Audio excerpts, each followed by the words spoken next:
Hey, good morning, everyone. So I wanted to cover a few notes on SQL in terms of the primary keys and the foreign keys, because the book really doesn't cover that as well as it should. So I want to kind of demonstrate the code that I sent you guys a couple of weeks ago from Figure 4-6 in Chapter 4 of your text.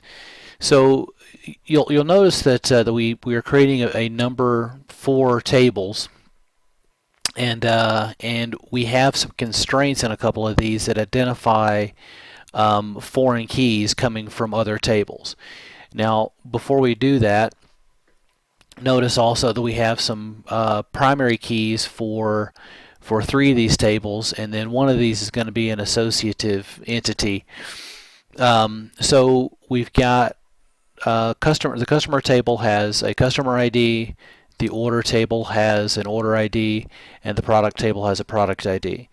Now notice that the order table also has a constraint of a foreign key that is actually the customer ID coming from the customer table.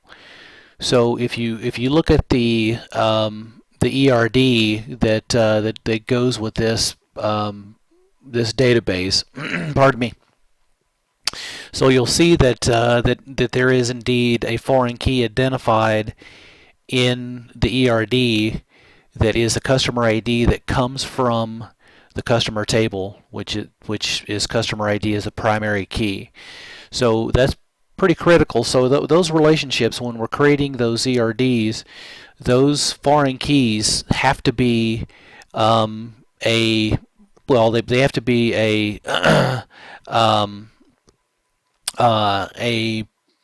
identifier in the related table or the related entity or the related relation. So notice also that product ID has a primary key of product ID. Did I say product table has a primary key of product ID, and then our associative entity, which is product line, has order ID and product ID that are both going to be foreign keys in this entity, and they should probably be identified as primary keys because those are going to be primary keys in that associative entity.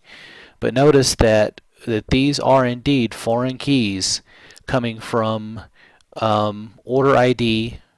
Order table, which is the order ID primary key. This is the foreign key in the order line relation.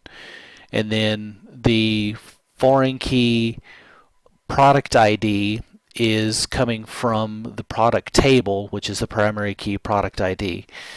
So I hope that makes sense. This is a very, very basic demonstration. So now don't get wrapped around the axle on this on project 2. I know that in project 1 we spent a few weeks on that material and covered it in pretty great detail.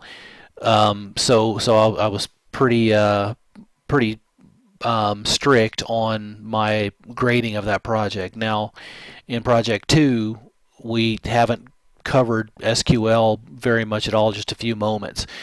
So I'm not gonna spend as much time criticizing the code that you send me. However, it still needs to work. But my point is that just keep it as simple as possible. Write code that will work and execute in the iSQL Oracle web interface, and we should be good to go.